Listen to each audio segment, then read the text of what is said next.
This is KVUE News Daybreak.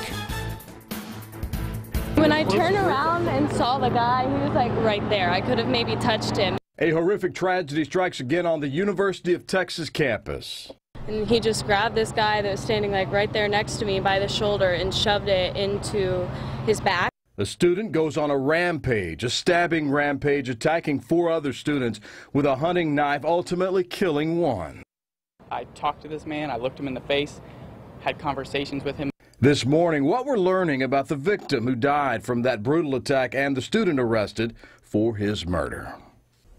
Good morning to you. Thanks for joining us for Daybreak. The attack happened right after lunch yesterday outside Gregory Gym. And before we get to Jay Wallace for how students on campus are responding, let's go straight to Corey Coffin for the very latest. And Corey, classes were canceled amid the tragedy.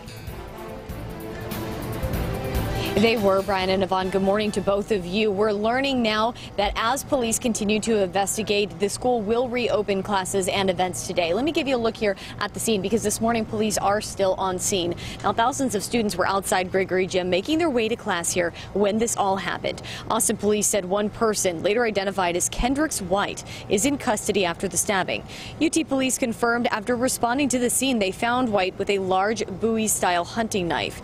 Austin Travis County EMS also said that 3 other people were taken to the hospital. We now know this morning that as of late last night, 1 person was still in the hospital.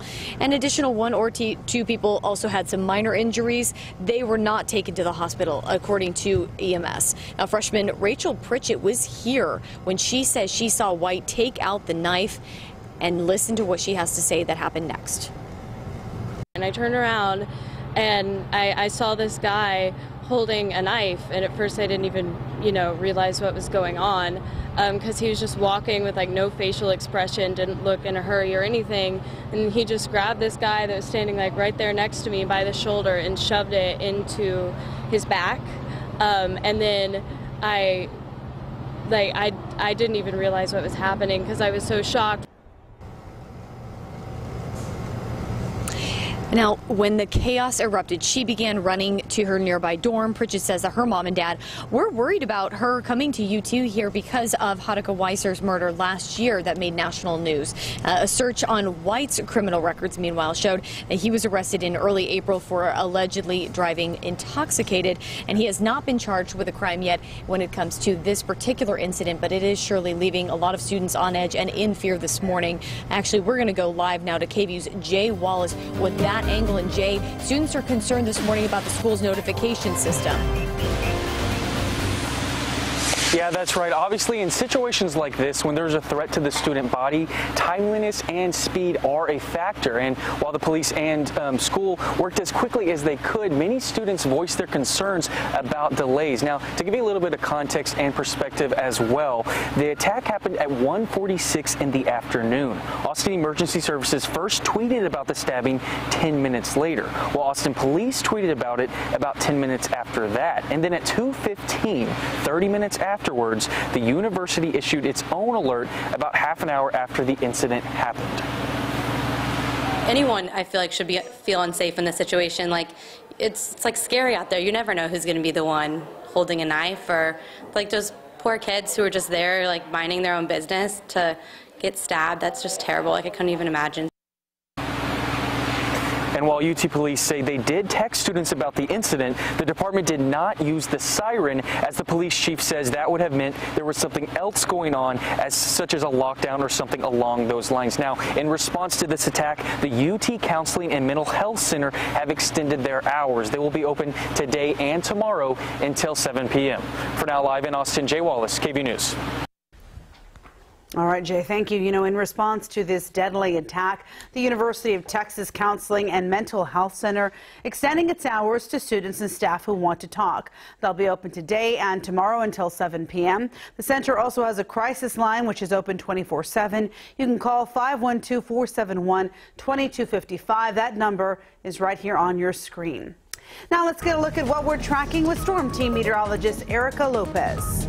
Hey there, good morning, guys. Great day in store today. The big story, I think, will be the strong winds. You can see the sky cam a little bit shaky out there. Also, temperatures a couple degrees warmer than where we were yesterday. This morning, we're waking up to temps in the lower 50s for ABIA, lower 60s for Cam Mabry. Dew points in the lower 50s, so a little bit increase than where we were yesterday when we woke up. Here's a look at your forecast wind gusts. It's going to be windy out there. Sustained winds anywhere from 10 to 15 miles an hour, and then we're talking gusts of up to 24 miles an hour. Temperatures across the hill country right now, plenty of 60s out there, but a few 50s in Kingsland, 59 degrees as we speak. Central counties also plenty of 60s, 57 in San Marcos. Austin, you're at 63 degrees. Here's what it looks like across the eastern counties. Lower 60s for Bastrop, Cedar Creek in the upper 50s. Your rush hour forecast not looking too bad. This morning slightly warmer than where we were yesterday. We'll have some clouds out there this afternoon, mostly sunny. And the big story again is that it's going to be pretty breezy out there. I am tracking some rain. I'm going to chat about that in the full forecast.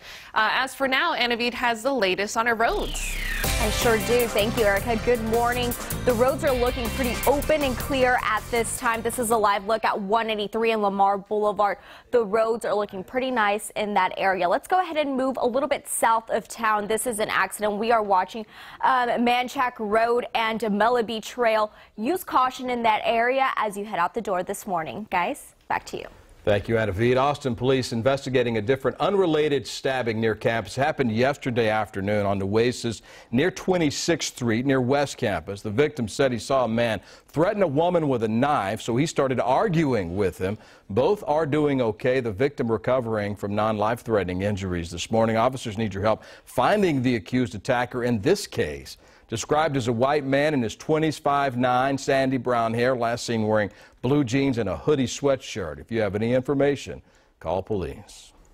All new this morning, a fire destroyed a mobile home in northeast Austin early this morning. Crews responded to the fire on Compass Drive near 290. That's out near Walter E. Long Lake. Paramedics took one person to the hospital to be evaluated. Travis County firefighters say the fire caused about $40,000 in damage. The cause of that fire is still under investigation. Well, a bill to ban sanctuary cities across the state is making its way to the legislative finish line. And opponents are taking action, calling on Governor Greg Abbott to veto the bill. United in the struggle, we shall not be moved. These protesters staged an all-day sit-in at the governor's business office last night. They're against Senate Bill 4, which mandates all law enforcement to honor immigration and custom enforcement detainer requests. The Senate passed SB 4 back in February, and the House of Representatives approved it last week. This group included Austin City Council member Greg Kassar and more than 20 other protesters. Police arrested the entire group for criminal trespassing, but later released them. Governor Abbott was not in the building during the demonstration. Cleanup continues this daybreak in northeast Texas after multiple tornadoes touched down on Saturday afternoon and evening. The National Weather Service saying at least 6 tornadoes tore through the area nearly 60 miles east of Dallas, including Canton, Fruitvale, and Emory. The storms killed at least 4 people, leaving dozens hurt. Texas Governor Greg Abbott's declared a state of disaster for Henderson, Van Zant, and Rains counties. A former Austin Independent School District police officer facing charges this morning, accused of getting violent with an 8th grade student. Travis County grand jury indicted Officer Christopher Penalosa on charges of injury to a child and unlawful restraint of a person under the age of 17. The incident happened at Bedichik Middle School last fall. Officials say the 8th grader was removed from class for disruptive behavior, and that's when the officer, Penalosa, was called to assist. The two scuffled and fell to the floor. Penalosa left the department several months ago, began working for the Travis County Sheriff's Office. According to our partners at the Statesman, he's no longer employed there. Happening today, President Trump is scheduled to speak with Russian President Vladimir Putin by phone. The two are expected to talk about Syria and the fight against ISIS. The president is also being criticized on how he is handling the North Korean threat. The president expressed praise for the country's young leader. He also told Bloomberg under the right circumstances, he would be honored to meet with dictator Kim Jong-un. Well, still ahead, protests turned violent across the country. It was a riot in Portland, Oregon. How the crowd there turned on police. And thousands of rape kits in Texas left untested, dating back nearly 2 decades. How does the state fix the problem? A Defender's special report coming up.